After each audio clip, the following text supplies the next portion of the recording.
All right. All right. Once again, we are back. It is Sunday. Coming to y'all with a little matinee edition. So appreciate y'all for letting us adjust the schedule a little bit. Got a lot to talk about, so appreciate y'all rocking with us. Before we get started, I want to say what's up to the All State PG and the All State Coach PG. I already got the black screen up. Let y'all know what kind of uh, what's going on, fellas. What's up? Hey man, we just trying to make it, man. We blessed, highly favored, and we happy to be here, man. So, PG, I know you kind of mobile right now, but I'm gonna ask you anyway if you got anything for the Tumor State. 46, 44. Come on, man. Let's talk about it. Oh man, Any updates on the 46, 44? How that I happened? I haven't heard anything, sir. I can't speak to it. I just saw it because the page got tagged, and we share everything we get tagged on. So we got to be fair and we got to be consistent. So I ain't heard no breakdown of what happened or how it happened or what about. No, sir, I haven't heard a word. I don't know about you, Coach. No, I haven't heard anything. Haven't even inquired about it. So my thing, it is what it is, coach. It is what it is. So it just, for one, you can't take away credit for those kids and what they went out there and did, but at the same time, you also got to look at the losses that happened in that transfer portal too, which I think Kathleen might struggle this year. I think they'll be up and down like all year long because they're young. They're very So, young. What you so say? it's the portal. The portal hurt them. Definitely it hurt them. You know what I'm saying? But like I say, you can't take away from the other kids too. They came out to play and got the job done. So, you giving them that momentum to say whatever they want to say. That's what I'm saying. Like, it's certain losses that you take that no matter what you do the rest of the summer, you gotta always know that that's gonna be tagged or posted up. So you can't escape that one. Is what you're saying. Yeah, you can't escape that one. So is Tough that loss. is that a surprise or is that a sign of things to come? Oh, I was very surprised. I didn't feel like no matter what, they wouldn't lose to them. The only other thing that surprises me about that, when you guys sent the info over, how many teams from Polk went up there? Are they all playing the same division? Somebody said something about there's two different divisions. Yeah, Um, Florida State usually have big varsity and small varsity. You know what I'm saying? okay, So that's what so they playing in the small varsity then because I I have no clue what they're playing in, but I do know that they separated into big varsity and small varsity.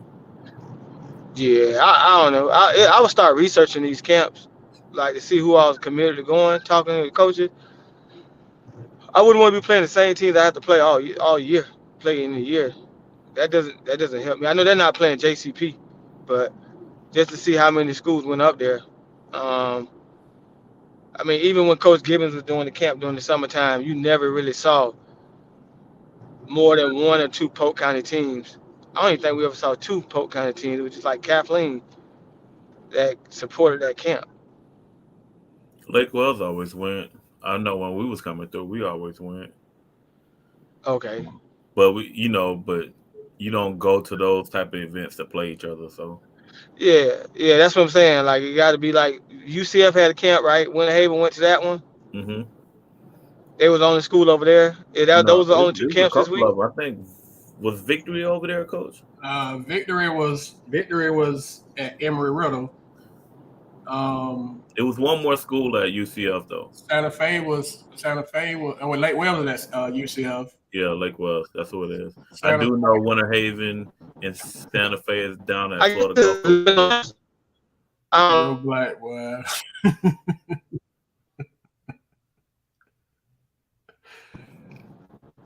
You broke up, bro.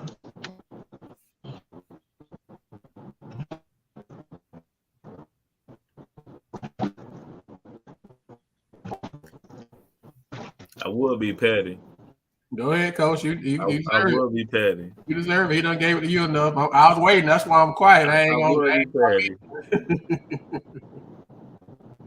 You know, but I'm not gonna do my brother like that. Okay, well, I left it out there because I didn't know if you was gonna get it to him because he showed he gave it to you. So, Tony Martin, who you coach with, boss? I don't want to say you the wrong team.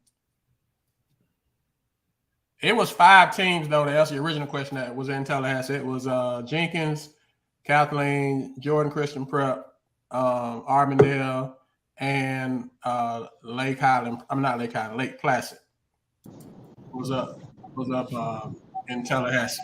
Yeah. But I'm curious on how the Mosley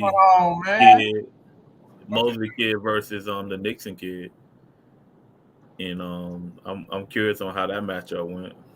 Who we played against? Oh, the JCP. Versus the Nixon kid. I saw one. Forrest Martin, man, what's going on with you, boss, man? Living legend. The Kevin McHale of Polk County.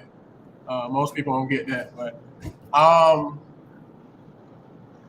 don't know how that one went. I saw where when Nixon's dad had posted that he had 30, but it wasn't that game against Jordan Christian Prep. He had 30 against somebody. I saw him post it. But that would have been interesting how that went. I mean, it wasn't a high scoring game, but I mean, it's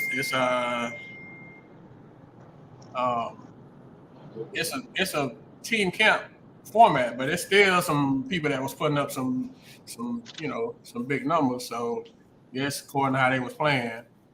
But Joe Black, man, he don't miss nothing. But I don't know if that's how many they had, Joe. I know the picture that I shared, and that's kind of what you saw. But I know the first night I didn't get a lot of. I got scores and not scores, but updates on yes, sir, Joe Black. They did. I got scores the first night, and not scores, but results, and I didn't really get them the second night. So I don't know how some people did. They send it, we'll post it. Victor sent theirs, and One Haven sent theirs, but everybody that sent it coming to their results. Yeah, how Auburndale and George Jenkins playing up there? The first night they won both their games. I don't know how they did yesterday, but I know the first day they went 2-0. I got that. Like I said, I didn't get I didn't get how they did yesterday, so I don't know how they did yesterday. And you kind of have to get it from folks. Coach Monty. Jordan Christian Prep got some size. They got one kid that's not discredit the other kids, but the JCP folks, they be hanging on how you say stuff. They got one kid that's really good, tough. And I know he's a big kid, 6'4", 6'5", right, coach? He can play. He can play. He can flat out play, coach. Yeah, so he I don't know if Kathleen had anything to stop him, but I don't know that's what happened, but I know that they got one kid that can get it. Regardless of Jordan Christian Prep or where you go at.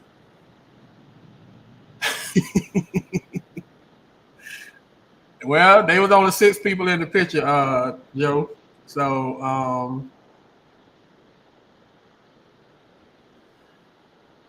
I don't know if that's just who was in the picture when they took it.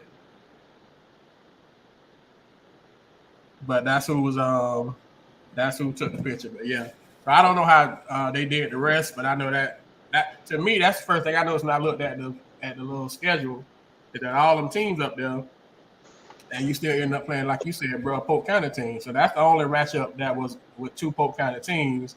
Now, some people said that I guess Kathleen and Jenkins was in the smaller bracket. They chose to play in the smaller bracket, not the bigger bracket. I don't know that to be true, but that would explain why they played Jordan Christian Prep. If it was like a big school and a small school, they technically shouldn't have played each other because Jordan Christian Prep is a small school. but I don't know that to be the fact. But that's kind of one thing I got. I asked the question is how would they end up playing? Yeah. Can I ask? Can I You ask know, one of y'all a question that y'all might be able to answer? What happened to the weekly camps, like Coach Gibbons? What happened to those type of camps? The team defense camp, where you play like that all week. bro, I mean, I think a lot of things can factor in, especially like financially. You know what I'm saying? With Gibbons camp, I remember we used to go to Florida Southern. We used to stay over there. You know what I'm saying? It was 3 or 4 days where we stayed there and we did skill work all morning and then we played games in the afternoon. Um, but you're not seeing a lot of those camps where they're able to stay on campus anymore. It Uh, seemed like a thing of the past right now. COVID. I think that has something to do with it, and I think another reason is like financially also people not able to afford it. Interesting. And that's the thing. Do you think now the fact that they're not doing that is setting us back? Is that going to set us back because they're not getting the same that that teams in the past have gotten? I think I don't want to say it's setting us back. I would say that they're missing that skill work and those extra reps coming from college coaches and college players that we were able to get. Everybody just going to that just playing game team camp format where it's just about playing games. It's not about all the extra stuff anymore. People are just not interested in that. It seems like anymore. So they're just going basically just to play games.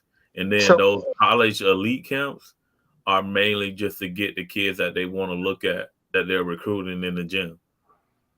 You know what I'm saying? I mean, do they do some skill work? Yeah, they do a little bit. It's not much. And then they end up playing pickup games. So it's more, is trying to get teams games than it is about, the whole player, the individual player as a whole. So do we? I see Miss Carr. Like I said, I only saw the picture, so I didn't see the live. So I mean, I figured they would have more than 6 people. But thank you for clarifying that. Black, I'm not saying that they lost because of COVID. I'm just asking, like, overall, is it the lack of the team camp stuff, skill stuff that used to happen, is that putting us back? But I mean, that's a good point that Ms. Carr making, that the schools, make more money on the weekend camps without having to host kids. So, I mean, it clearly, well, I won't say clearly, but it appears that it has become more financial than about player development. And I could be wrong on that. I could be totally off on that. I agree with you, bro. Like, you know what I'm saying? So is that trying to keep up with all of how things are now? I would think it's more like efficiency. Like you get more bang for your buck. You know what I'm saying? Just having all those teams. You seen all those teams? All those teams come in for the weekend, paying $400-$500. You just get more bang for your buck. When the kids are staying, you got to put them up in the dorm. You got to feed them in the the cafe and all that other stuff. So it's just more moving parts. So my question is, with a 2-day camp or a 2 or 3 day camp, are the kids getting any better? Is playing games making you better, or was what Gibbons was doing as far as teaching you team defense and you actually working on those skills are more of a plus than and the multiple games you played in a 5-day period? Because you went from Sunday to Thursday. Well, you're going Friday to Sunday on these new camps. I'm asking because I haven't been around it. Yeah, most of them are Friday to Sunday, or you can pay to play 2 days or 1 day. So where do kids stay at when they go now? Where do you stay at? They usually be in the hotel. When we went in 2011, going into the 12th season, we stayed in a hotel. You know what I'm saying? So they had a meal plan that we could do in the cafe, but everything else is on you. You know, they make recommendations as far as hotels go, but they don't stay in the dorms and stuff anymore. Yeah, what's the benefit of the camp then? I mean, I'm trying to understand the camp. Just the games? Yeah, it's just, being able to go different places, play against different people to apply what you've been teaching in practice. You know what I'm saying? Playing against Polk County teams all the time, you kind of get familiar with one another. You want to see if it works, against other people. Gotcha. All right, I was just asking you. It's a different setup now, for sure. And other thing is, it's like so many. Was this just like a prime like weekend? Because it seemed like it was a lot of Florida camps, like college type camps this weekend. Was that like by design, or it just fell that way? It's always that way. When the month of June hits, there are team camps every weekend, and you just have to pick and choose which one you go. If you haven't noticed, usually Florida State camp falls on alternate weekends. So there's a lot of team camps this weekend. There's going to be a lot of team camps next weekend. I think Florida camp is next weekend. So most of the major schools, they try not to do them on the same weekend. So it'll be a lot of people playing next weekend also. And then the weekend after that is that live period in Georgia. So not many schools from Florida be going, but we know at least three schools from Polk County will be going, with Santa Fe, Winter Haven, and Bartow. How Santa Fe did? Did they go to a camp this weekend too? They went to Jacksonville with Winter Haven, but I didn't get any word on how they did. Yeah, and I think they're down in Fort Myers today at Florida Gulf Coast. At Gulf Coast, I know Winter Haven at Gulf Coast too. So in the span of the weekend, you had Florida State, you had Jacksonville, you had Emory-Riddle, and you had Florida Gulf Coast. UCF. And UCF. You had 5 same weekend. That's just, I think the Winter Haven went to 3 different ones, didn't they? They went to at least 2, and then Winter Haven went to one last weekend too. So, I mean, ain't nobody out there running around more than Winter Haven right now. So, I guess that's. I don't want anybody to think I'm taking going to the camp away like it's I remember the camps as far as building, not only just playing games. You got that instruction from the college level of learning how to play team defense at Gibbons camp, organized team defense. You actually got an opportunity to play 3 games a day to work on not only the team defense but everything else. Plus, you had that brotherhood bonding that you was able to get over a 4 or 5 day going to the new year. So if these camps are only about games, I just we wonder where do you learn how to bond with each other? Like we took the camps with Coach Williams, and you left those camps understanding what your role was as a player for the upcoming season. Was it like that for y'all, ability? Yes, sir. Yeah. So I mean, Gibbons made money, and I ain't gonna say he didn't make money. He made a lot of money now. But it seems like what y'all saying and the prices that they're paying for these camps now, it's unreal. Which is 20-year difference time frame, 18, 10 year, 12 year, whatever you want to call it. But it's just things they tell you quickly. Things unchanged now. We remember now. You up in the gym now. You ain't walking the gym. And it's different things like Florida Southern camp. You pay like individually.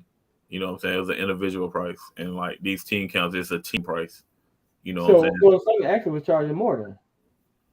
Overall, they were getting more because it's going by individual. Yeah. Instead of a team. But like I said, they had more to pay for with housing, food and stuff included in that price. Yeah. Okay.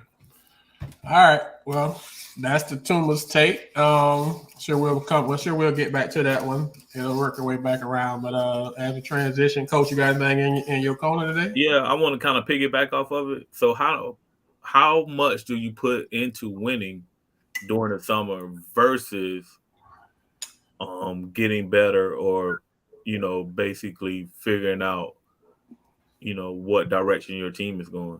I don't think it's more about winning. I think it's more about development of what the the kids who are coming in as new, understanding the offense, the defenses, um, learning what kids are actually working and how they're gonna play a role. Because I mean, I remember when we were in high school, we played our rival over the summer Eustis in a summer league game, and we didn't play as many summer league games they did now. And Coach Williams played everybody, and they beat us. And they thought they won. They thought they won a district title that weekend. And then it took them. I think that win was the last time they ever won against us my whole high school career.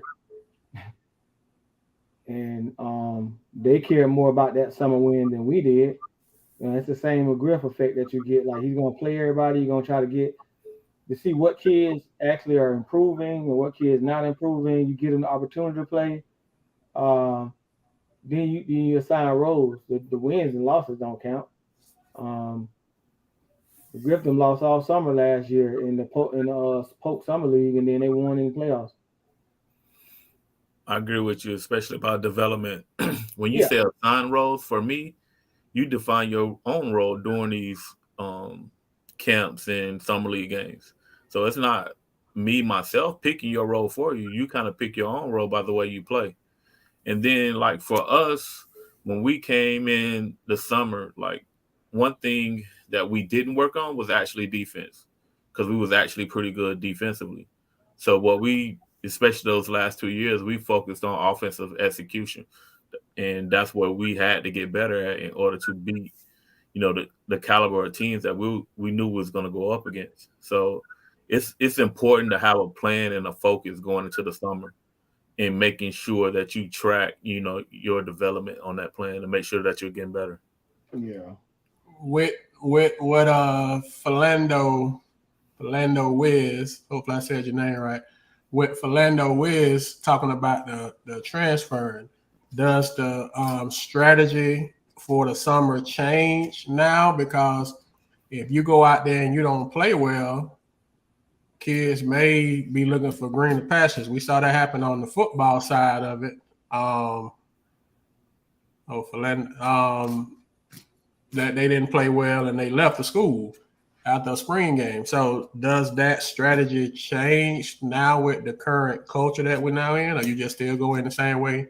I'm playing everybody, win or lose, whatever happen. Because you're afraid that they're gonna transfer? If you ain't winning, it's we dealing with a different kid nowadays, huh? This kid's weird. I'm gonna continue to say that. That's the word I'm using for the summer. These kids are weird. The way they're transferring and the reasons they're transferring still just is unbelievable to me. So again, great coaches and great players should have to understand that. You know what I'm saying? Especially if you've been in the program, that it's time that you actually adjust to getting to understand. You got new players coming in that from JV to varsity that has to learn the varsity system. It might take them a while. You know what I'm saying? So, but they can't do that if they sit down on the bench. So you got to play them. You got to play them. You got to play them. You got to go play everybody every game during the summer. Everybody got an opportunity to play. That's the other thing. Some people have to make the adjustments of their roles of what they play. I played shooting guard and backup point for 3 years. In my senior year, we knew I was getting recruited as a point guard. I had to play point, and I had to learn how to play point going into my senior year. So all the ups and downs was going to happen that summer, and I was going to have to learn from that. These kids so weird, they don't even give themselves opportunity to learn from the adjustments if it's positions or what. So I don't know, man. That's it weird. Now to kind of go along with that, Coach, I saw something on Twitter either this morning or yesterday, and this guy said it's 5 important things a high school coach can learn in the summer. Tell me what's y'all take on these 5 things. 1, who has improved a lot since season's end? 2, what players are potential leaders next year? 3, who are the best point guards? 4, which players can play multiple positions? And 5, what is the hunger level of the group? He's spot on. Check off all 5. Yeah, he's spot on. Okay. Because from what if we talk about the game, for example, Kathleen is having to try to, since we talked about them earlier, they're trying to find a point guard, right? Bartow kind of trying to find a point guard because their guards graduated or transferred. Kathleen struggled against Victory because Victory essentially oppressed them, and their guard play was not the best. So, and it was bad, I guess. It wasn't as, but Victory kind of like coming at everybody like regular season. Victory clearly is taking they trying to win everything type mindset for the summer. So, in a game like that, I guess you learn. That's the only way you're gonna learn who you got that can play something like point guard, who can handle the ball if a team pressure. But if the team ain't pressing you, you never gonna even get a real feel, right? So you would prefer that you get people's. I mean, you said you want a summer league to get work, but you also going there to get some realistic type of a realistic look, so you can kind of get an idea of what you got to work with. But if I go 10 games, nobody ever press me, I know it ain't realistic. I'm gonna go through the season, I ain't gonna get pressed. So you know what I'm saying? It's like, yeah, and that's why it's important that you leave the county, Barnes. I mean, summer league is great, you know what I'm saying, but who's actually like pressing like that in summer league?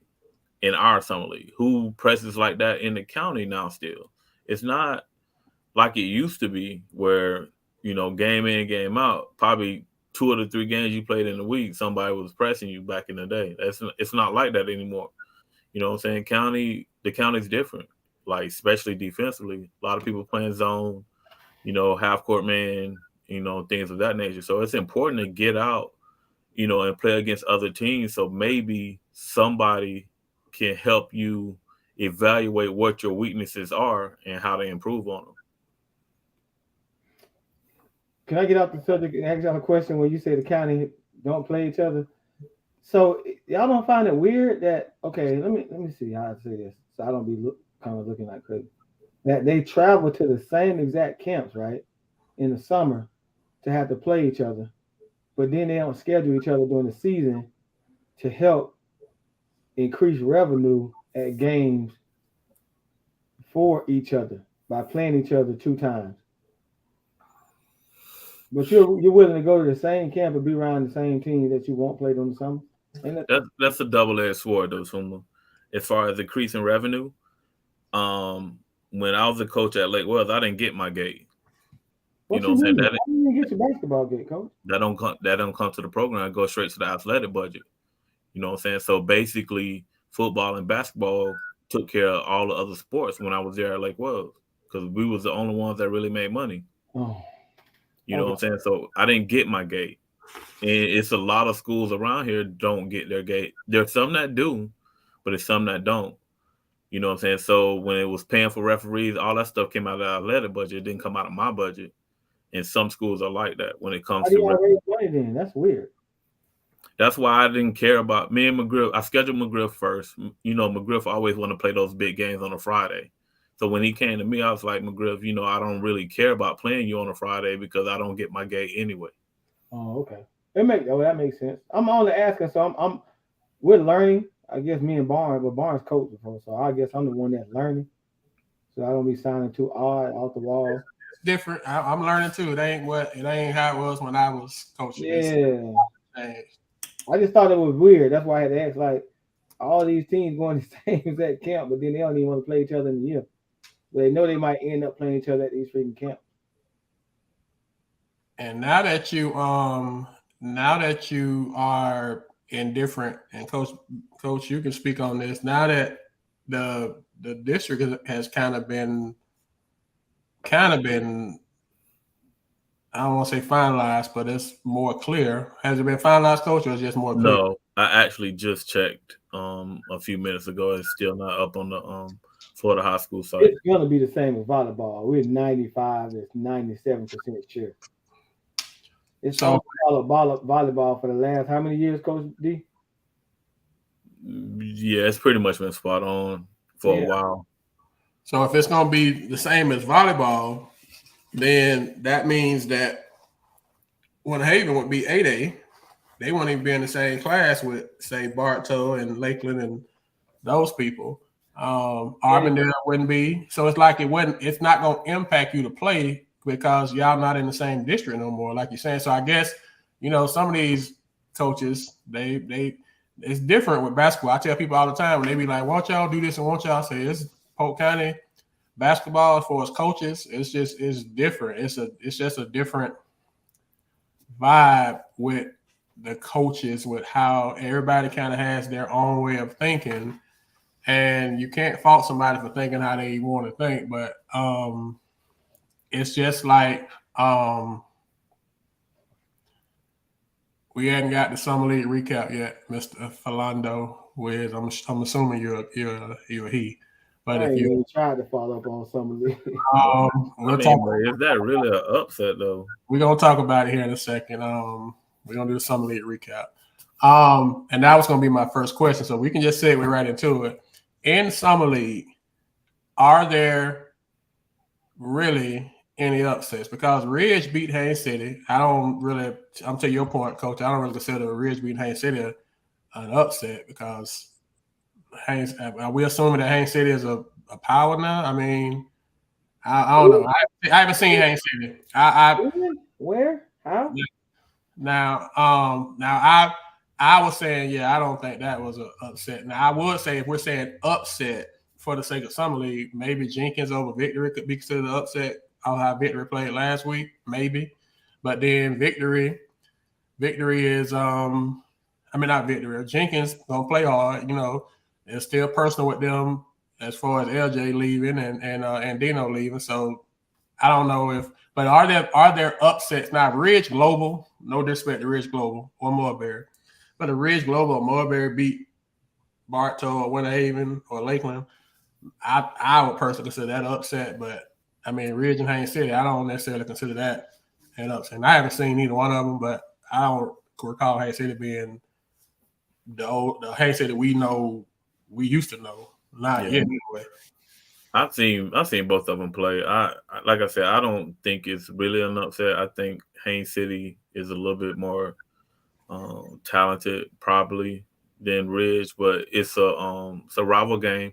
They right across the city from one another. I actually seen the final play on Twitter on how it happens.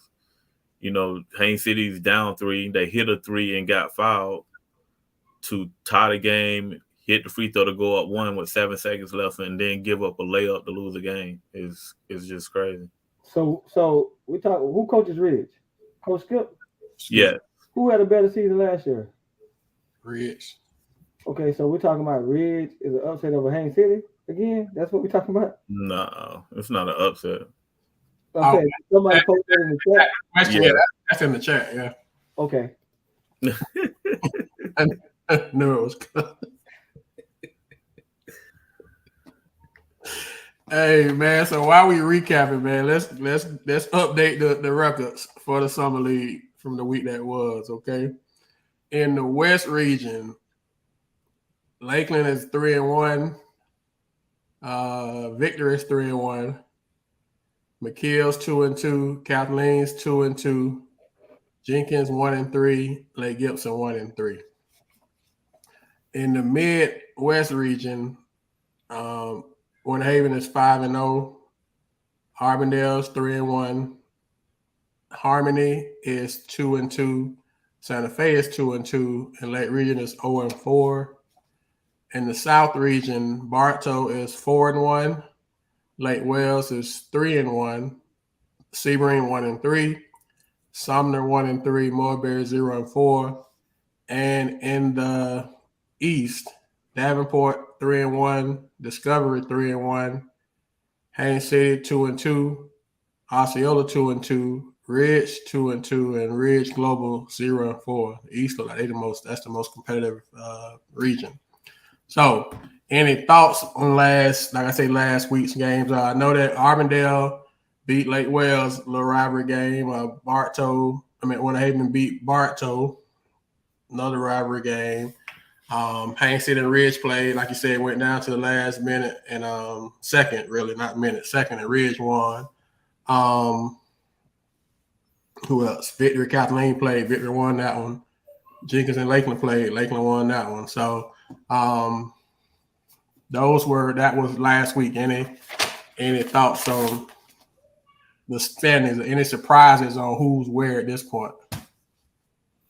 No, that's no surprises. I think everybody kind of where they should be. Yeah, just be ready to. McGriff got his team split up, so they won't come together until at the end. Winter Haven's 5-0, which they should be.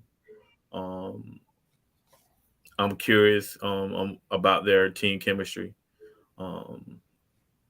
I would like to see them already be a lot more dominant. Oh, they brought the whole team back. You questioning the chemistry already? I mean, they got some new pieces, Coach.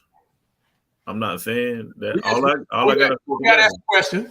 We got to ask a question and discuss it. So, the team chemistry. When you say team's chemistry, you feel that they're already underachieving? You feel like they? No, I'm curious about it. I haven't seen them play together yet. Gotcha. But looking at the scores, if I had to guess, I would have guessed that they would have been more dominant. But I don't know Coach Woodside and Coach Jamie's ideas in going into the summer league.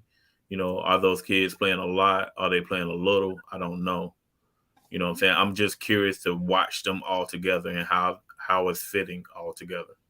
Now, KJ hasn't played in the summer league yet, but he's played at camps, right? Played at camp. And I saw that they lost to Oak Ridge, which would be somebody that they would possibly have to play in the Final Four. So, can I ask you this? Just looking at the volleyball regions, who would they have to beat to get to the Final Four? Have you saw like the list of? It'll be out of Tampa. They should make it then. All right.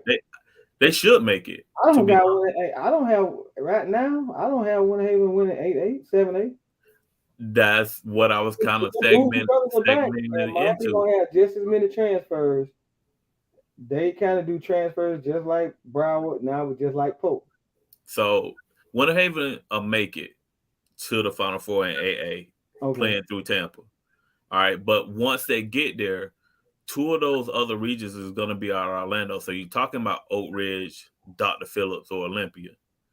You know what I'm saying? So, and also, Columbus is the reigning 8A champion. And they returning those twins. They'll only be sophomores. Yeah, and they beat a powerhouse senior team that had Kansas and two Florida, University of Florida players. So they had they'll be back. They're not winning it. So when Haven returned their whole team and they adding KJ, and we still don't think that's enough. No. So you adding KJ, that means somebody got to go to the bench in that starting lineup. Well, we kind of got an idea who that probably should be, but we won't say it. I won't say it. I'm saying that's not. That just give you another person on the bench, right? That just increase your rotation, right? It should. But people got to be willing to accept their roles. Like Tuma was talking about earlier, this is the time where your role is defined. So you got to be willing to accept your role on that team. If you feel that your role is bigger than what coach may have told you, then you're gonna have to go out there and prove that this summer. Like I said, if Winter Haven played 6A, I favor them. I got them favored to win 6A. They move up to 7A, I don't have them favored. No, they were 7A. Now you talking about they moved, so they moved to 8A. No, it was 6A last year. Yeah, it was 6. It was only 7 classes. They 6A. Are we saying that? Are both of y'all saying that y'all think that Oak Ridge, Dr. Phillips, I ain't talking Dr. Phillips, bro. I just don't think that. I think Columbia. I'm not even talking about Columbus. I ain't talking about Columbus. I'm just talking about the Orlando school. Oak Ridge, Olympia, Dr. Phillips. You all think that they're that much better than Winter Haven with that whole? I didn't say it was better. I'm just saying they will have to play them. Yeah, I don't think they're better. But we don't know what's going to help come in and transfer over to help Jizzle James at the school he at. Dr. Phillips wouldn't be as strong this year because they lost a lot of seniors. Oak Ridge, stay recruiting. We know that. That's Reese's team, right? Yeah. Okay, they're gonna always get the AAU guys. But no, I don't think they're better. But I'm talking about what if they have to play Columbia the first round? We forgetting that. Like I think that Miami team with those two freshmen are gonna load up with a couple more transfers. And they were already the best team in the state last year. Columbus head and shoulders above everybody. They're gonna be right there, coach. They're gonna be there. I ain't saying they head and shoulders. Like I said, the taller Boozer twin is gonna be the number one player in the 25 class in the nation, and his brother is not too far behind him. You know what I'm saying? And like you said, they have the confidence of being the reigning champion. I'm not giving it to him. But again, like I said, Oak Ridge and Winter Haven just played in UCF camp. Oak Ridge won the game. So that's a confidence booster right there for them. Even though, and I'm hoping that Winter Haven be better, by the time they will have to see each other at the end of the year. I'm just saying 6A because we don't know. If they stay 6A, Winter Haven is the favorites. If they move up to 7A, I don't got them favored to win 7A. So with having said Winter Haven's out of 7A, does that change Lakeland and Bartow's chance to get to the Final Four? We got what we asked for. We just received what we asked for. 2 or 3 Polk County teams in the state playoffs. So with that being said, if KJ would have stayed in Bartow would have been more of a favorite because we don't know if the football stars are going to play at Lakeland in the spring. So if the Tyler and the Rowe decide to go to school, Bartow. So is Bartow ahead of Kathleen? Is Bartow ahead of Lakeland based off that fact? Because Bartow knows who they're going to have. Lakeland don't know who they're going to have. Is that what we're saying? If Rowe and Tyler don't play, Lakeland can't beat Bartow. With Rowe and Tyler playing, if they stay in play, Lakeland will end the curse of Lakeland high schools not making it to the White House since 2008. This will be the year they end the curse. And to be honest, I know we talk about public schools, but I think out of all the Lakeland schools, I think Victory got the best chance of getting there. Boy, stop. I'm telling you. Have you seen their region? Have you looked at their region? They don't have to play in their region no more. They don't have to play them no more. CFCA and OCP, they don't have to go through them to get there. Oh well, that changed. You just correct. Hey, that changed things, and they got some. Once they get there, they're gonna have to play one of them. So, but I think if it's Alliance like volleyball, I think the best team in Lakeland has the best chance of getting there will be Victory. Can Victory? Polk County has always been, Just got breaking news, y'all, from a reliable source that Columbus just added a 6'9" kid from the Night Riders. I believe it, because that's what the Boozer twins play for. That's what they play for. So you got 6'8", 6'4", and 6'9". It's a great matchup, man. Again, if Winter Haven stays in 6A, I got them favored. They jump to 7A, they got a task on them. So, they just picked up 6'9". They're not done either. What? They're not done. Who doesn't want to play with them boys? Yeah, and that's a private school too. So, yeah, that's a good point. So with Victory kind of goes against the old school Polk County grain of tough-minded defensive team. They trying to score. They're trying to outscore you. Can they get to the White House with that brand of basketball? And why don't? Well, we had more high-scoring games last year, but they could get to the Civic Center with that. Like you said, once they get there, now they'll be fun to watch because now not just with LJ and Andino, they got a couple more kids that can that can score too. That little kid that just picked up from Tampa, and Scott, the freshman kid. So they got some guys that can score the ball. They don't have a big, but they're gonna be exciting. So that brand of basketball, like you're saying, especially if they ain't got to worry about them people in that region, could definitely get them. So we can have 3 teams in the Final Four, conceivably. So yeah, that'll be. Have we ever had that many people in the Final Four at one time, Polk County? We ain't never had 3 teams in there. I know we had 2. I don't think we had 3. I think Victory need more. More. They need more. We still don't know if they got to play on them Tampa prep schools.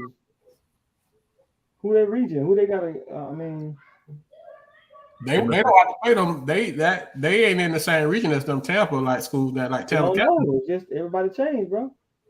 Oh, okay. When Haven move up, that don't mean that one of those Tampa private schools don't drop down or move up from 4A down. That's a good Tampa point. Catholic was 5A last year, right? Or 4A? They was 5A or 4A. No, they was 7, right? So what was Victory? 2A or 3A last year? Victory was 2A.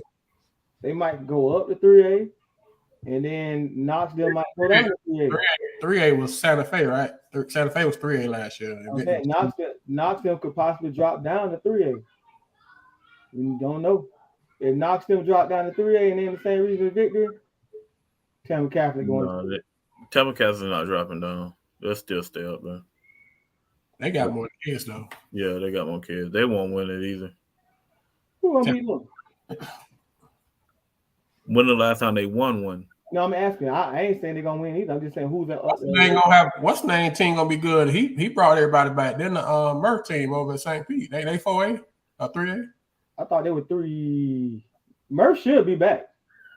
You know what I'm saying? He got all his people back, and they was small class, right? They was like 3A, I thought. No, it was like 4 or 5. They weren't raising no. They were 5. They were 5A. They weren't raising no hell peanut butter and jelly sandwich. They just got lucky with the region. that region they had was so sorry. Yeah, Murph could have walked in there blind and got there. Boy, it's tough out here for your friends. For your friends, man. It's tough out here. I'm trying to lob him over the plate, man. He ain't taking. He did close his eyes and coach, man. He ain't raising no hell over there to be talking about it. Nah. Man, he was young and dumb last year. He back now. So see, Tampa Catholic is 3A. See, you got one thing you got. Like, I'm gonna always put pressure on Murph because that's like my brother. There ain't no best friend. That's my big brother. So no matter what, I'm his biggest fan. But I'm gonna put pressure on him. But he brought everybody back in the 3A, so that's pressure on him. I'm just not. 3A wasn't strong last year, was it? This is a Florida Southern thing. I'm not gonna hand him. No. You good? We understand the history with that. We understand it. He know it too. I'm just I'm lobbing him over the plate for you because I see you taking swings today. Santa Fe was in good shape last year, so Santa Fe, that region they was in, switched up. So that means that Gibbs region gonna switch up too then. Yeah, switch up. But that was the same class. Santa Fe, man. Y'all hyped them up and y'all got played. Bro, you voted for Santa Fe too. You want me to go back and bring and pull the receipts out? I keep receipts now. It was a fake vote. Oh, okay. But they was in good shape with the region because that was when y'all first said about Winter Haven and Oak Ridge. No, I went for Santa Fe. I'm just being funny. I went for Santa Fe. That's what brought me to mind. Like back in the day when Santa Fe had the squad, but then they had that region they was in where they was like when they and the people came to the gym. Gibbs gonna make it. Their region probably won't change as much because of how big St. Pete is, and then what the area they went to. Gibbs will definitely make it. You know, that's when Tampa Catholic 3A. So what we thought is that this came from Murph. Now Murph say Tampa Catholic 3A. Now the question is, do Victory got to go through Tampa Catholic? If they do, they will not beat Tampa Catholic. No, Victory will be 2A. Okay.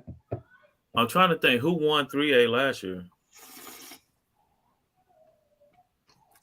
Oh, wasn't number one of down south team? No. I know 4A. Calvary Christian won 4A. I'm trying to think who won. Murph them 4A. Calvary Christian won 4A. So yeah, we ain't worried.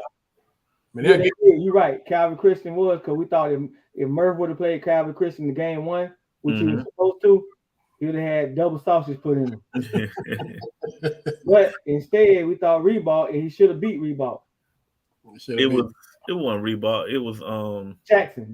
Yeah, Jackson. He should have beat Jackson, man. He should have beat Jackson. FSU Had a great game plan. FSU won 3A. Charlie Ward.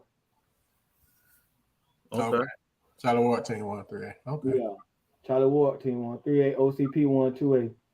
So yeah, I mean, Victor Bartow, Lakeland, because if Lakeland get them 2 boys back, Lakeland gonna win. It's a lot of moving parts for Bart. But that just if opens Lakeland get Rowe back and don't get Tyler, if Rowe stays and they got the rest of what they already have coming back, I still like Lakeland to be better than Bartow. They're more experienced.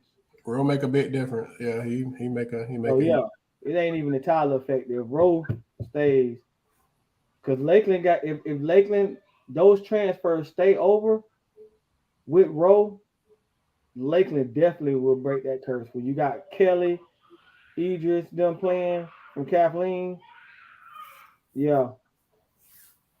Okay. And just think about earlier what we started off with.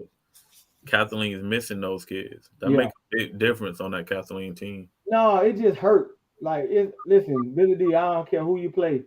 But if back in my day, if you lost a Mount Dora Bible, which now is totally different. But if Mount Dora lost the Mount Dora Bible at any point in time in the summer, it doesn't matter what you win for the whole summer, you got to answer that question, how you let these people beat you. It's like Groveland. You remember Groveland was a team before South Lake? Mm-hmm. We couldn't lose to Groveland. In 1 year, we lost to Groveland. My freshman year, you had no opportunity to talk about nothing with basketball because you lost to Groveland. So if Lakeland was to lose to Mulberry, I don't care what you did all year, you lost to Mulberry. Them boys, all summer, they got to hear about losing to JCP.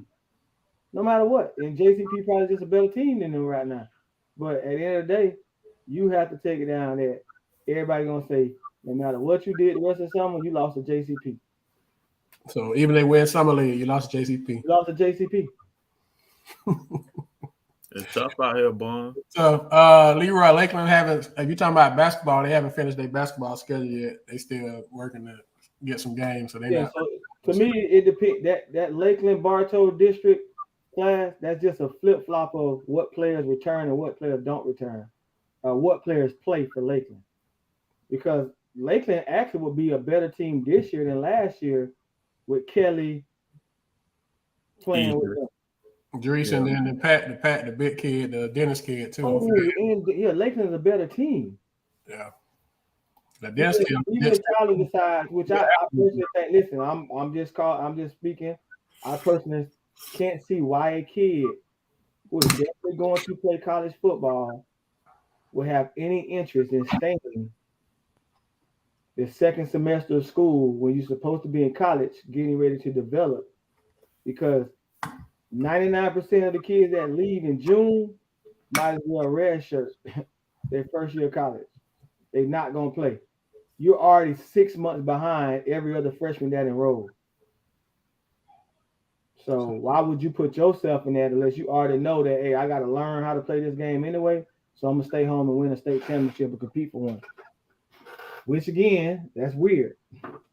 In this day and era, that's weird. Well, I mean, at least one of them is.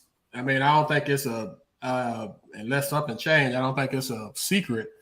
At least one of the Lakeland kids talking about early enrolling, and that's Tyler. So I don't think we breaking no news. I don't think we hating anything about saying that. I think that's kind of the general public opinion that he's going to early enroll. So wherever he committed signed to.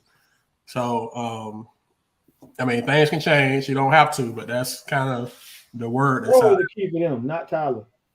Rowe is the key. Yeah, Rowe is more of a true PG, and that team needs a true PG with all the athletes. Yeah, I agree with that.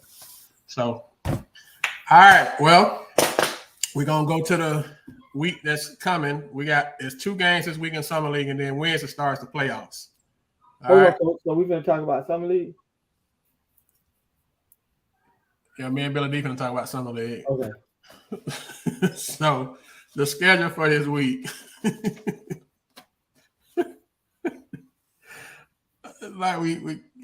Anyway, you try to stay focused, everybody. It's tough.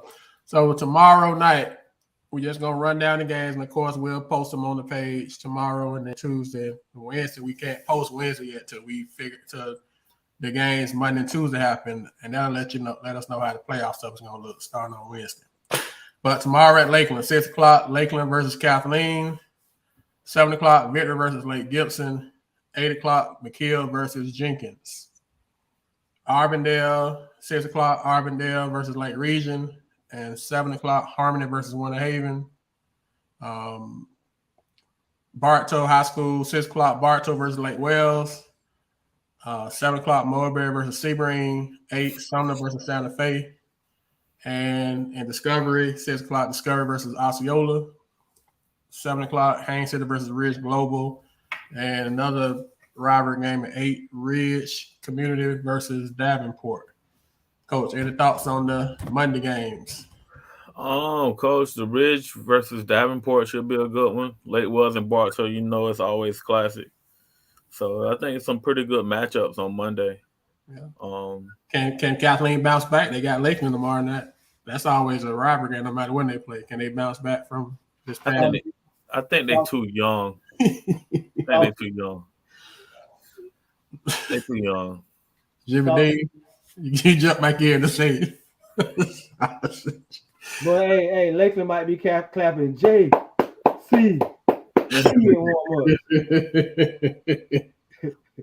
That would give you some motivation, though, right? They start. All right. All right. So Tuesday night, good game. Should be a good game. 6 o'clock at Lakeland versus Victory. 7 o'clock, Kathleen versus McKeel. And 8 o'clock, Lake Gibson versus Jenkins. Another 6 o'clock game should be good at Arbandale. 6 o'clock, Arbandale versus Santa Fe. And 7 o'clock, Lake Region Harmony. The Bartow Winter Haven game will not be Tuesday because they played it on Wednesday, just passed. So it's only going to be 2 games in Bartow. It's going to be Lake Wells versus Mulberry, 7, and Seabury versus Sumner, 8 o'clock. And then at Discovery versus Ridge at 6, Haines City versus Davenport. I don't know if that's considered a rivalry game. Maybe it is. And then Osceola versus Ridge Global.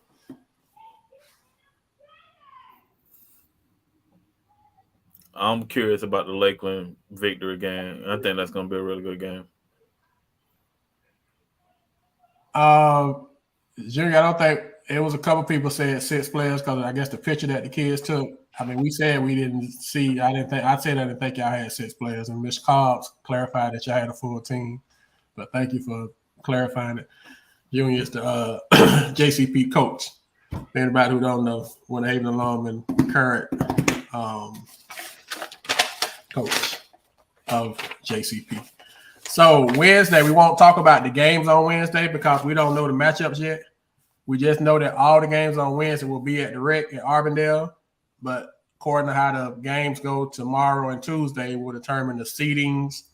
And then the first round of playoffs will be on the 15th. And then the last week of Summer League will be next week. It'll be playoffs also. And all the games after Tuesday, the last 4 days of Summer League will all be at Arbandale at the Rec. Well, at high school and at the Rec, they all be in the city of Arbandale, the mecca of Polk County basketball. So, any surprises, Coach Billy D? I'm not talking to Tuma because I know my screen.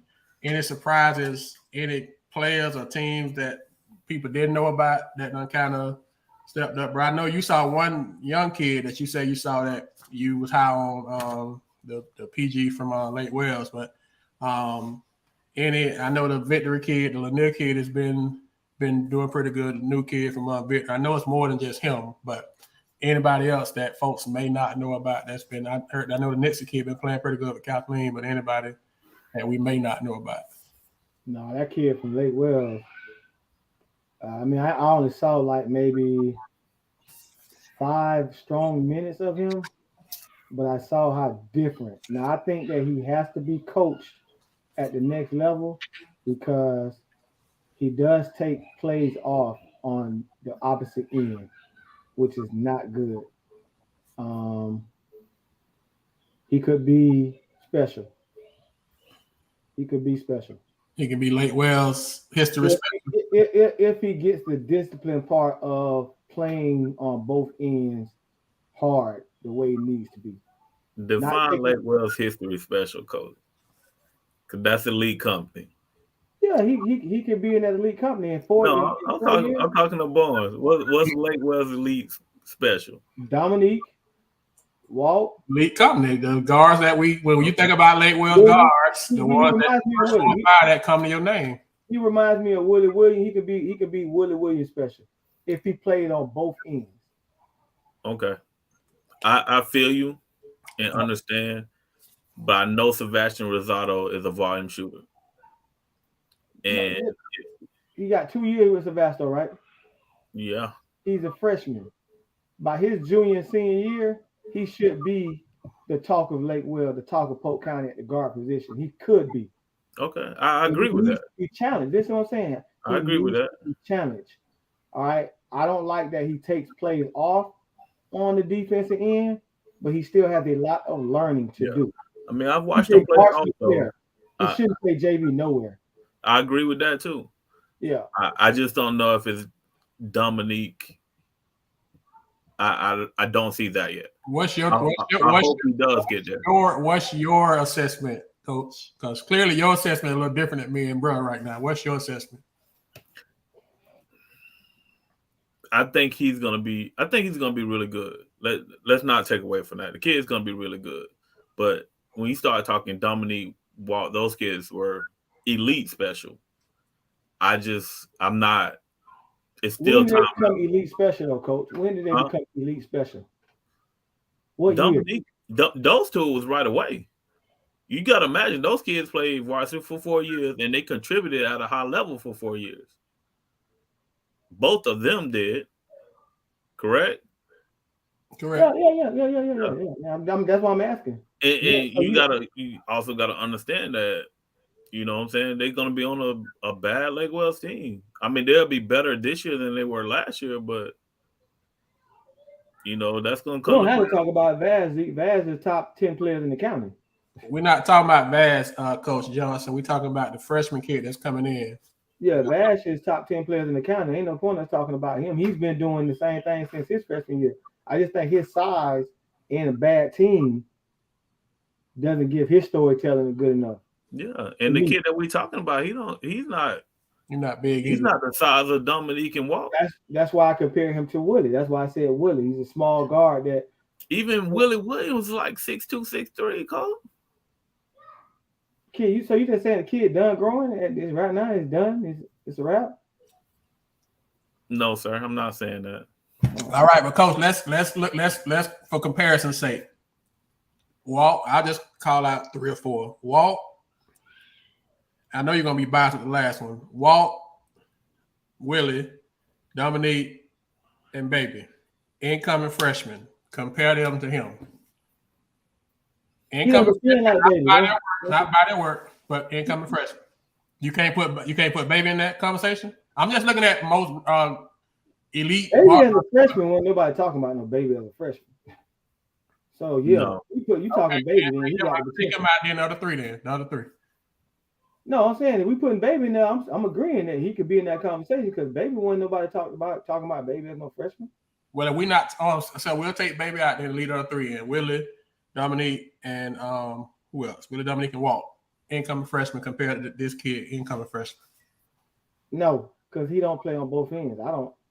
For us to see all 3 of those guys, I'm incoming freshman now. Incoming freshman. That's why I'm asking Coach, because I didn't see them guys. I saw Dominique as incoming freshman. I didn't see Walt. I didn't see Willie as a freshman because I came in. I don't have. And Willie came in as a freshman. It was pretty good, and also Walt was. You know what I'm saying? Both of them started on varsity. I think Willie started on varsity also. But I know Walt did. That's what I'm saying. So comparing to them three. I know you don't like to compare. So He don't play on Kelly, but he don't play on that other end. So Billy D. Yeah. him. I haven't seen him play enough. And though, as incoming freshman. I haven't seen him play enough. We're talking about incoming freshmen. What incoming freshmen really playing both ends though? They ain't been taught. They ain't got to high school yet to be taught that that's AAU ball. No, just being honest, are we really teaching kids? We talk about the new AAU bro. now. All right, we ain't talking about understanding how to play on that other end, bro. He's lazy on the other end.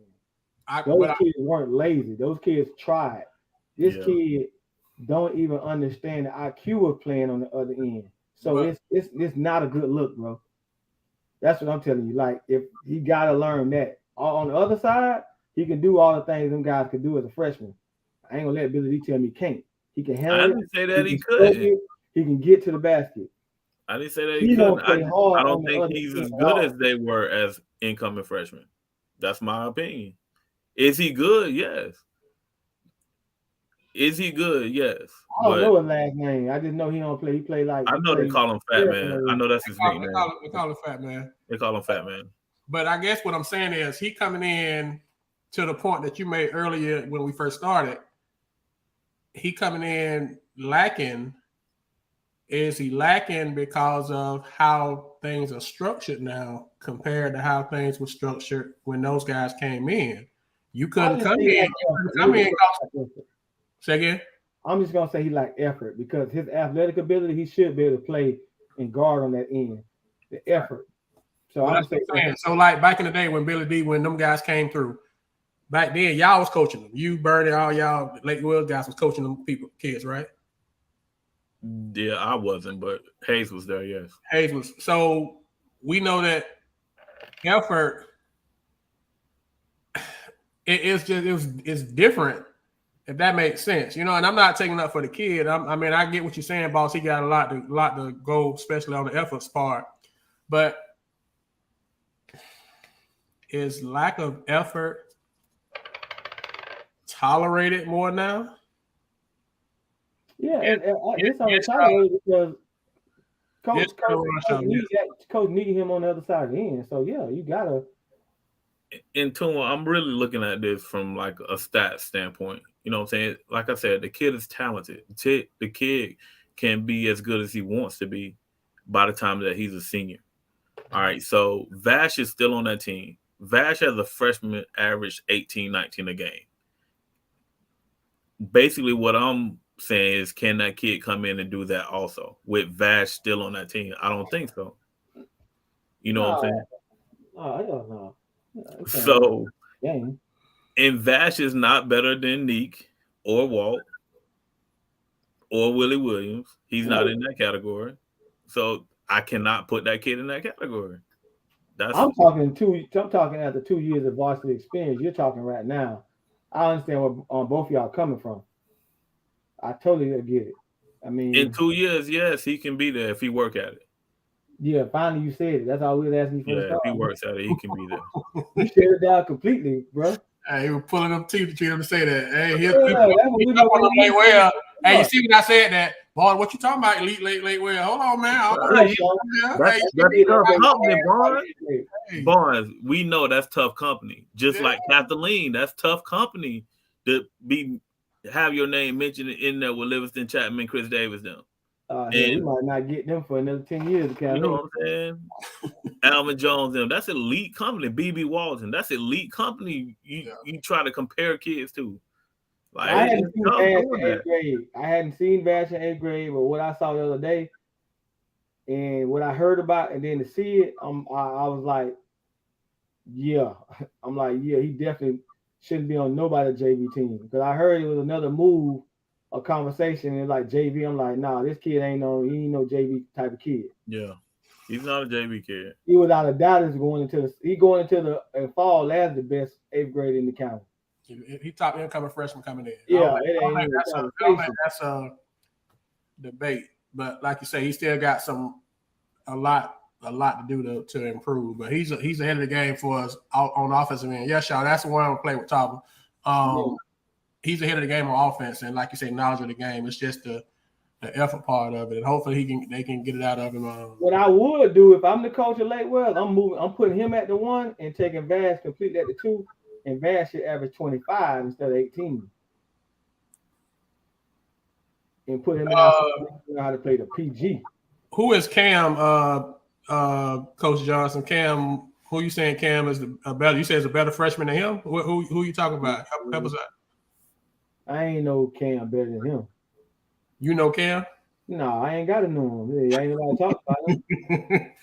I heard the meeting, but I just want to make sure we ain't missing that. They talked about since middle school ball. They were playing middle school. You had serious about them talking about this kid. Yeah, that kid the best. That kid the best. He was the best. We didn't just start hearing about this kid because I wouldn't watch him. This kid been talking about this kid. We've been talking about for the whole 8th grade middle school ball and all. Who Cam Cunningham play when he played with y'all? I don't know. I know now that they said the kid last name, I know he played for Lake Gibson Middle last year, but I haven't seen him in summer league nowhere. So who is he playing for? Oh, that might be that's Clark Cunningham's son. That's that. I mean, I you spelled it different, but he may be playing with Santa Fe then. If Coach Johnson bringing it up and he coached Santa Fe, I'm assuming. Now the kid, when I seen him, the kid was tough. Now, is that Santa Fe? And you think he better take your coaching hat off, Coach Johnson, take your coaching shirt off? You think your kid Cunningham is better than the fat man kid from Lake Wells coming in? First of all, have you seen the Lake Wells kid first? And if you have, you think he's better than your kid? You think your kid better? That's what you're saying. And we respect it. We just, we don't have to agree with us. We just try to be objective. Do y'all even know who Cunningham is? Yeah, I know he is. He went to Lake Gibson Middle? Yeah. I know if that's the same Cunningham, that's Claude. I saw Lake Gibson play Sleepy Hill, I think, and there wasn't no boy on that team better than this boy. What Cunningham playing AAU at right now? He playing with the Fire? Who he playing with, the Hawks? Or? I don't know. No. I don't seen a couple of these guys play. I hadn't seen that kid play. And, Sears told us about this kid from Lake Wells. And to see him in 5 minutes, I'm telling you, I was impressed by how. I saw some highlights of him. I saw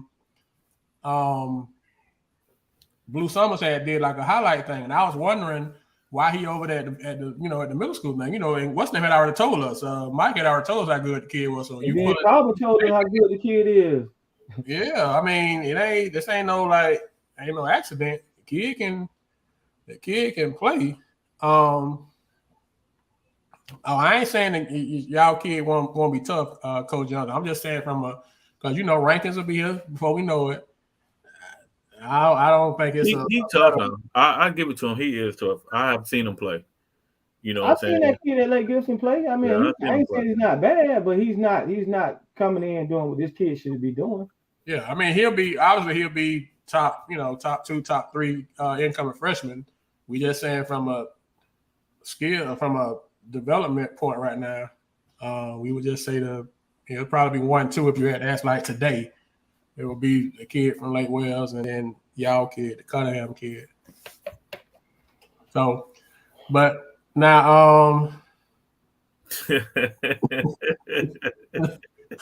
Black, that kid from Lake Wells, that kid from Lake Gibson can play now. That's his calling. No, I mean, you saying he can play. I'm talking a black question. That kid from Lake Gibson can play now. Ain't like he trash. Yeah, we ain't saying he trash. Lance, Coach Johnson. I want to make sure I give you respect what you.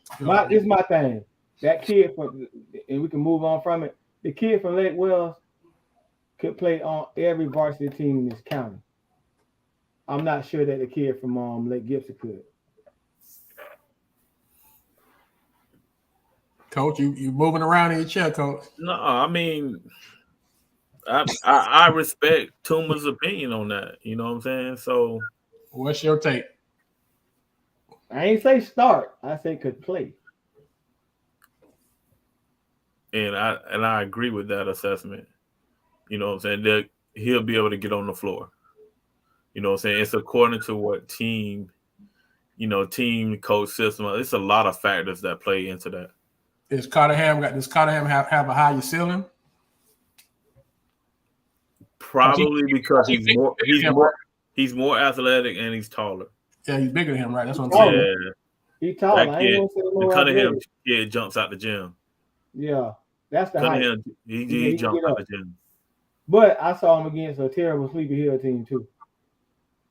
Well, he playing with Santa Fe right now, so he'll get plenty of minutes. He's sick. Is the Cottingham kid the 6'3" kid you talking about, Shaw, or you talking about somebody else? No, Shaw, he on the B team. We ain't talking about him. Cut my screen off. I was trying not to do that, man. I was trying to not, but anyway. So, Coach, that's kid been tough, and the Lanier kid from Victory has been tough. Now, Victory kind of got a couple of the new kids like that. Josiah Scott kid that he been pretty. And then Eric got some young kids over there. The Trey Jackson kid that had a good camp, a good summer league too. So it's been some young kids that's been having some good work. In the summer league start. I don't know how they're doing when they go to these team camps, but I know they've been doing good in the summer league from what I've been understanding. Yeah, the young kids, have been playing well. Usually the most development happens between freshman and sophomore year. So I'm hoping that these kids continue to develop, continue to grow because they're not big. You know what I'm saying? Undersized, yeah. You know what I'm saying? They don't fit the measurables that, a lot of people be looking for on the next level. So they're going to have to really stand out and make a difference, in their skill work by shooting the basketball, making a difference defensively, being able to handle the ball, maybe play another position, looking at the position that they'll play at the next level. Okay. So I'm going to ask you one more question, Coach, before we go to another topic. Your top four, last week, you didn't put them in order. You just said 14. You said Winter Haven, Lakeland, Bartow, and Victory. Is that still your four this week for Summer League, or has it changed? Winter Haven, Lakeland,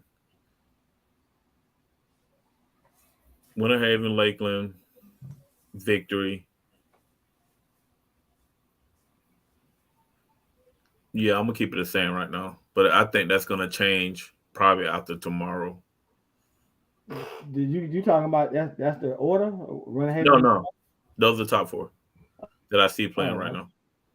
We did a Summer League top four last week, so I was asking it to change this week. Winter Haven number 1, Lakeland number 2, Winter Haven number 3, Victory number 4. No, I say Bartow and Victory. I say Bartow always be 4 until playoffs. So I go Winter Haven. I go the same. Winter Haven, Lakeland, Victory, Bartow. No order. Yeah, no order. Winter Haven definitely number 1. Yeah. After Winter Haven, it's 2, 3, 4 gonna switch. It can switch any moment. But I think Bartow will be 2 or 3 in the summer. Because Winter Haven clearly is playing their guys. Mm-hmm. They clearly got. They're trying to dominate everything. Winter Haven should dominate Polk County this year. They should dominate. There's no reason why they shouldn't.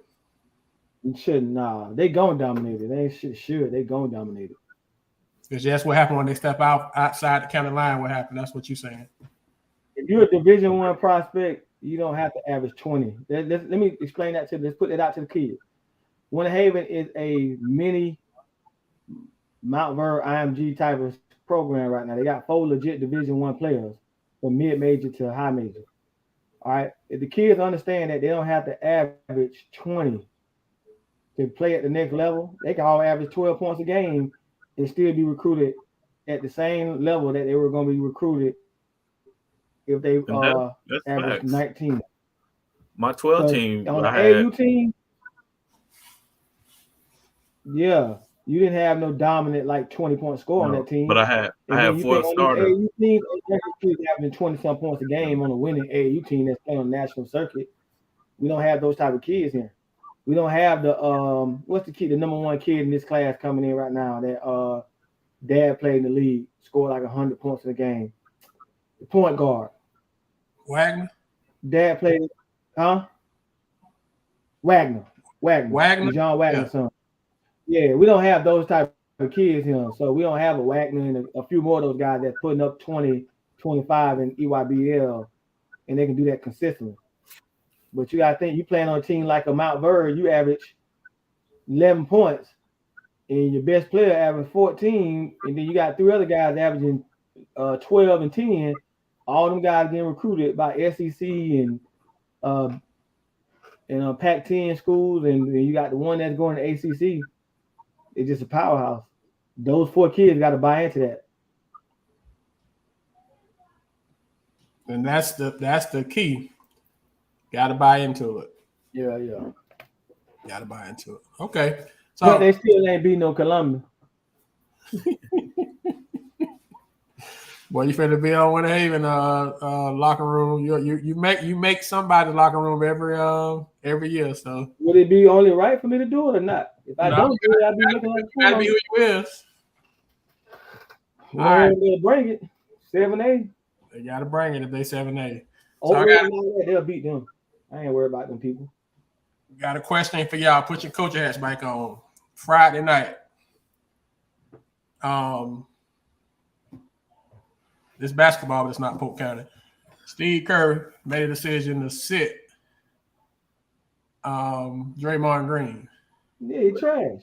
He's at, well, I know you'll just talk about it. I know how you feel about it. He made a decision to sit him, but then he ended up putting him back in. What? I mean, they won the game, so clearly, but was the decision, it's 2-part. Was the decision to sit him the right decision, or was the decision to put him back in the right decision or the wrong decision? Let me say this.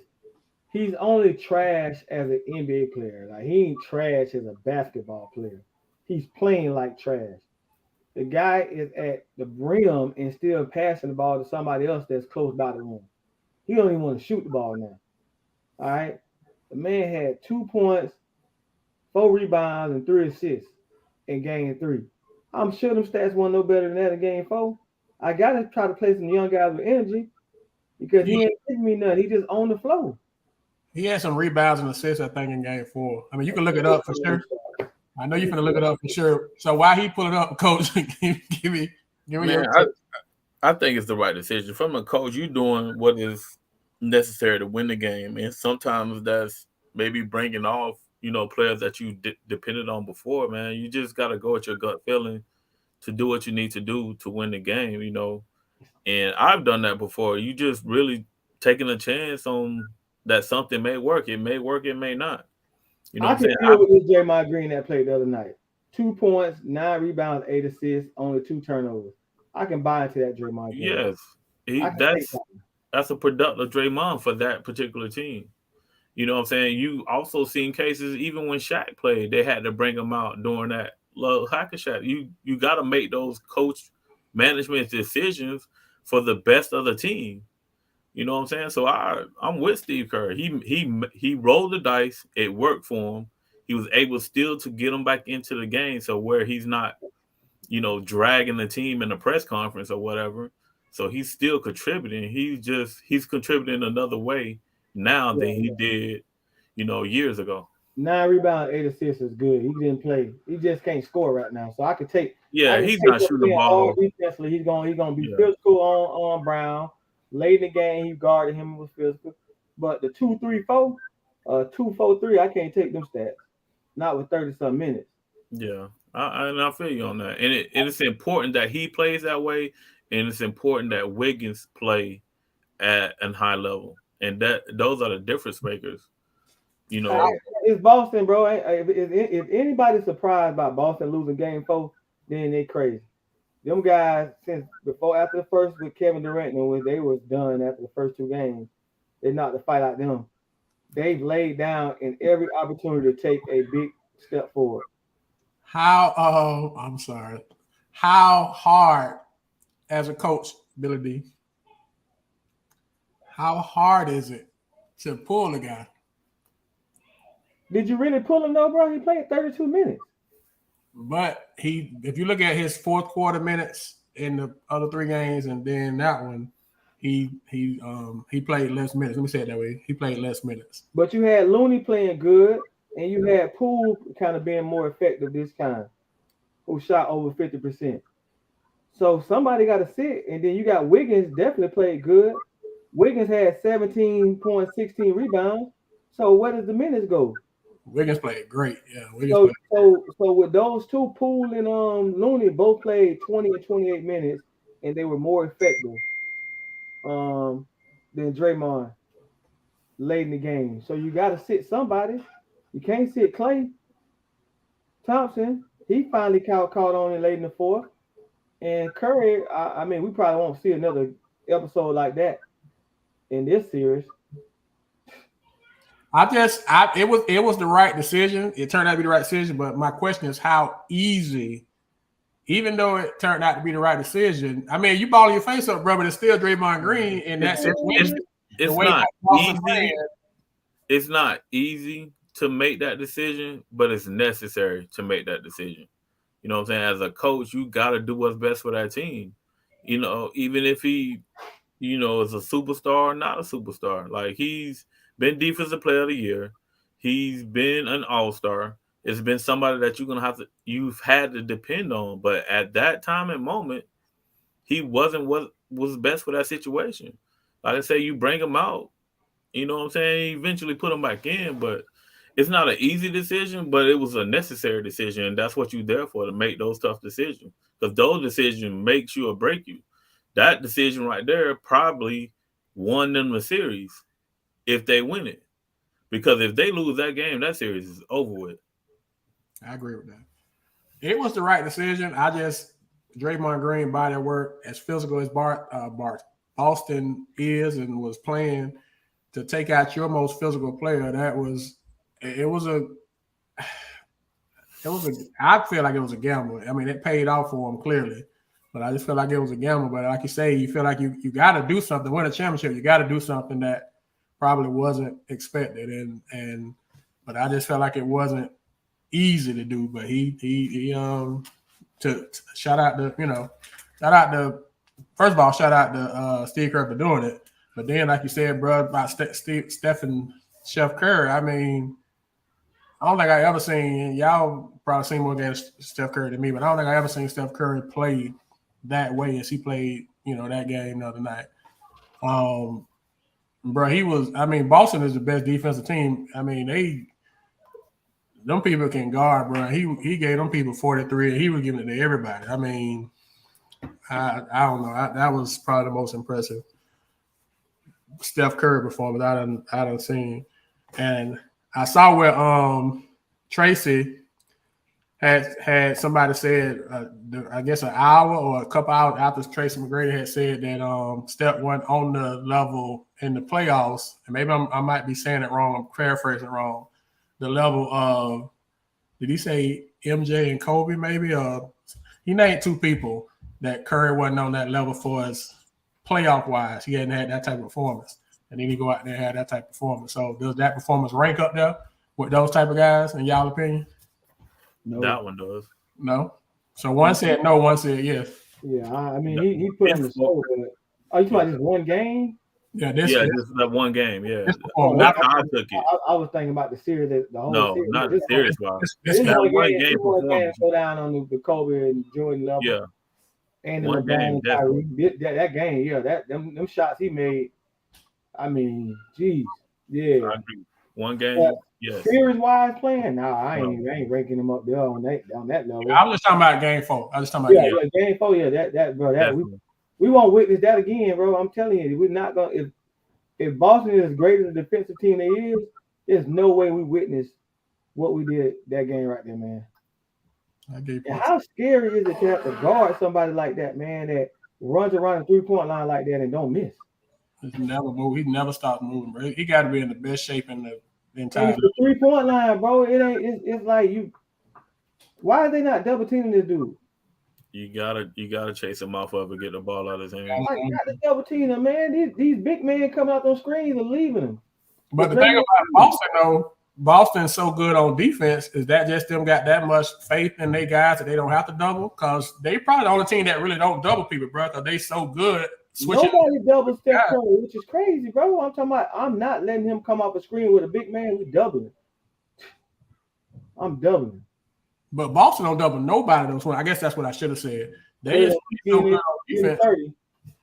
Well, but that's how they've been playing like the whole playoff. They lock up with everybody. So they won't win this series like that, bro. They're gonna have to change that to win. They're gonna have to change that, man. You cannot beat Golden State like that, bro. They will not win this series like that.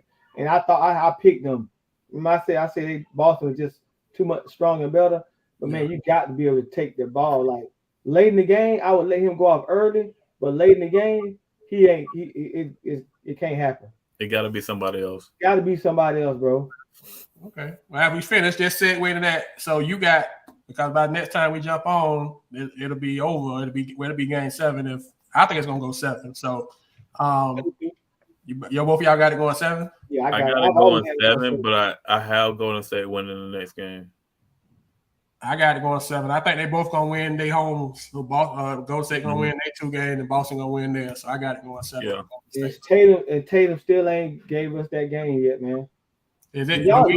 Wiggins that great? That Tatum didn't take no shots the last 4 or 5 minutes of that game. Bro, they outscored them like 16-3 the last 5 minutes. Brown took every shot. Brown took some bad shots, bro. Wiggins and Klay Thompson. I don't know.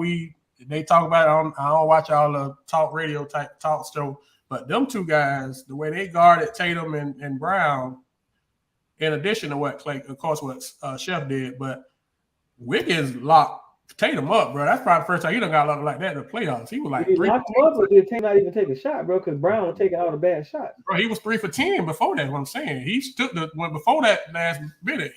Wiggins locked him up, bro. I mean, he didn't take no shots down the stretch like you saying.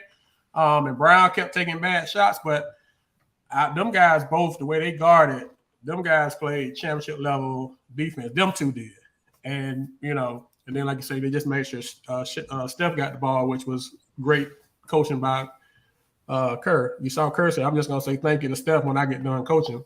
Sometimes you got to sit down and get out the way and just don't get up and do too much. That's what your boy used to do before we get off. And anyway, I ain't gonna say that. But I've been to church. I'm feeling good. Lord working in me, so I ain't gonna do it. See how the devil got me responsibility. The devil he be busy, bro. He be sitting there waiting on you to just try to take you back. But I ain't doing it. I ain't gonna take the bait. I ain't gonna bite the apple. But so both of y'all got all 3 of us got Golden State now to win it. And we all 3 got to go on 7 games. Oh, I don't got Golden State to win the whole thing. Oh, you got Boston to win it. I have listen. Boston just different on game 7. I don't know, bro. You still got Boston. Okay. I ain't even lie to you. Before we get on here, I told you so. I can't even give you an honest opinion on who's gonna take it now, bro. I thought Boston could. I knew Boston wasn't gonna give them a dagger that they needed to give them in that game. But I mean, last 2 series, bro, you can't count them guys out on game 7, bro. They don't win 2 game 7 where they was able to take the steal. I don't know, man. This is a crazy series, bro. They was home game 7s, right? Huh? That they can go on the road and get a game 7. They just did. They beat Milwaukee and they beat Miami on the road. I know they beat Miami on the road. I think they beat Milwaukee at home, but they beat Milwaukee somewhere on the road, dude. That's true. They just did it though. Yeah, that's true. It's gonna be it's definitely. I think it's gonna go 7. I like I told you. We know Golden State can lose game 7s. We know that. Yeah. We know that. LeBron did that. I think what's the name? Kevin Durant was hurt. I don't know, man. It's crazy. It's a toss up. Yeah, it's really that, man. It's toss up. It's good It's good basketball. It's very competitive, and they 2 contrasting styles, so it'll be interesting. But I think Golden State will get game 7. I do think the next 3 games, each team gonna win their home, and it's gonna end up 7, game 7. So, all right, man. Well, appreciate y'all coming on with us, man, and getting this matinee version out the way. Before we get off, I want to say shout out to both of the co-hosts. Both of them had some great events over the past weekend. Coach Billy D with his frat kind of spearheaded a community cookout, first annual, and Coach. Yeah, that was good stuff, bro. I didn't know you started that. That's good. Yeah, man. We try to give people their flowers on I ain't gonna talk about the cleaning the chicken, but Y'all, hey, listen, them boy, hey, that transfer, I said that's weird. Y'all got grown man cleaning chicken, bro. Who else supposed to clean it? All y'all. It's got to get done. You supposed to get off your A. Who say I didn't? Just because you seen a part of a video. Y'all posting videos of guys cleaning chicken, man. Man, first of all, man, it's a pecking order, and you know that. No, I don't do all that, bro. Okay. Hey, so I'll let y'all let but anyway, first Argyle. did I say it wrong, Coach? I said No, Strong. you good. And I'm sorry, Coach Strong. Let me put my hands Hey, up. man, hey, hold on, bro. You ain't got to explain to these dudes, man. Hey, Omega guys, man. We ain't explaining no Omega about what you said, man. Listen. We ain't about Strong right now, man. Bro, you'll be all right. Let's stop all that, dog. You'll be all right, Tom. You a nuke, man. We ain't explaining to no Q dogs about no whatever you say. It's the annual. Good job. Proud of you, bro. Strong. They're back down now trying to check us now. Hey, chill out with all that, Strong. Hey, man, shout out to Coach Wheelan's, man. His birthday today, man. So I'm going to shout out Coach Wheelan. So his birthday today. Chicken. But man, I just... Strong cleaning chicken. He was there. Was he cleaning chicken? He was there. All right, so we try to check my frat brother then, man. Hey, on the back side, man, Tua took over 80 girls to the beach this weekend for a bonding experience. So as we talked about the team camp thing earlier in the show, he's doing it on a different level, not with basketball, but with community service. So shout out to both of y'all guys, man, for always looking out for the community, for people outside of yourself, man. You know, we always want to make sure we give y'all your flowers while you can smell them. So appreciate what you said, Billy D, for going back to the real talk of us, but like I'm proud of you, man. That's big to start something like that. You know, 20 years from now, that thing's still gonna be moving up like that, bro. And you gotta remember you started that. So no matter what, bro, that's huge for your organization, man. Appreciate it, bro. So you had a vision, and then, like you say, not just have a vision, but actually see it through. Because you know, people have vision every day. Mm-hmm. But start from a vision and actually it happening, and then it be successful. That ain't normal. So, and then you jump on here today, and I know you're tired. I know, bro. I know you're tired. So I appreciate y'all sacrificing, man, to jump on here and chop it up for a little while, man. But yeah, I just want to make sure that I said it. Congrats, and the Nukes, we don't mind giving credit where credit due, and showing respect. We're gonna give it a bit of D, man. We ain't giving y'all that credit. I appreciate that, but we all had our hands in it, so you can give it to me. I'm gonna give it to everybody. Even the Nuke had their hand in it. He gonna tell you that though. I was gonna say that, but you so caught up with Strong and whatever. Nah, I was messing with Strong. Like Tuma had his hands in it too. We appreciate it. We just appreciate it. That's good stuff, though, man. Anytime you can do something, like you said, something that you thought about and then it worked out. I know it's probably some bumps in the road here and there, but overall, it looked like I had a good turnout. It looked like people came, had a good time, and I'm sure that's what you wanted to have.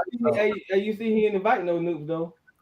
Bro, you did the flyer. What you talking about? What else do you need, bro? What you talking about? Of course you invited. Listen, man, I don't want to be around y'all hopping and that's what it is. You just don't want to be around us. You don't want to make it. I don't want to be around that part of it.